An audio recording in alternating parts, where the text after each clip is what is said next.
si Jesus sa Bethlehem ng Judea, sa masa ni Haring Herodes. May mga lalaking matatalino mula sa silangan ang dumating sa Jerusalem, na sina Gaspar, Melchor, at Baltazar.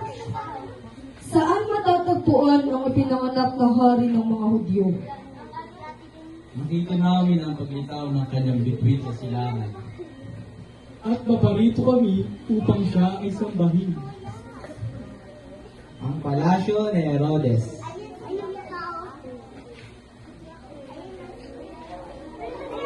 Nang mabalitaan nito ni Haring Herodes, siya ay nabagabag, pati na ang buong Jerusalem. Tinipunin niya ang mga punong sarsidote at mga eskriba. Sabihin ninyo sa akin, saan ba dapat ipinanganak ang Mesiyas na sinasabi ninyo? Sa Bethlehem po ng Judea, ayon sa isinulat ng propeta, sapagkat mula rito ay lalabas ang isang pinuno na magpapastol sa bayang Israel. Pumunta kayo sa Bethlehem. Hanapin ninyong mabuti ang bata. Kapag nahanap ninyo na siya, balikan ninyo ako at balitaan, upang ako man ay makasamba rin sa kanya. At naglakbay na nga ang tatlong matatalinong lalaki.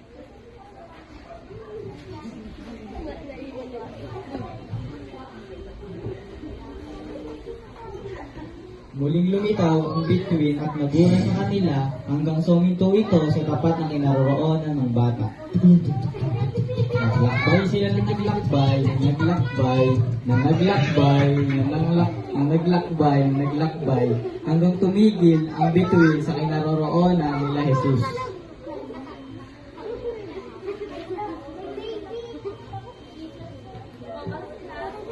At bumaba sila sa sinasakyan nilang kamelyo.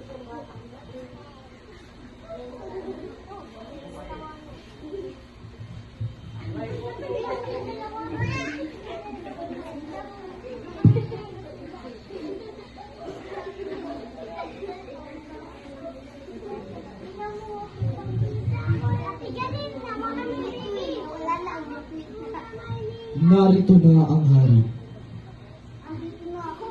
At naglabas ng ginto si Melchor. Handog ko ay ginto para sa hari. At si Baltazar naman ay kamangyan. Handog ko ay kamangyan para sa kabanalan ng Diyos. At ang huli ay naglabas si Gaspar ng isang mira. At handog ko naman ay isang lira. At yumuko ang tatlong matatalinong lalaki sa Mesiyas. Pagkatapos nito ay natulog sila sa isang tabi. Ngunit binalaan sila ng Diyos sa isang panaginip na huwag nang bumalik kay Herodes. Mag-iba kayo ng landas, pabalik sa inyong bayan. Mapanganib ang balak ng hari.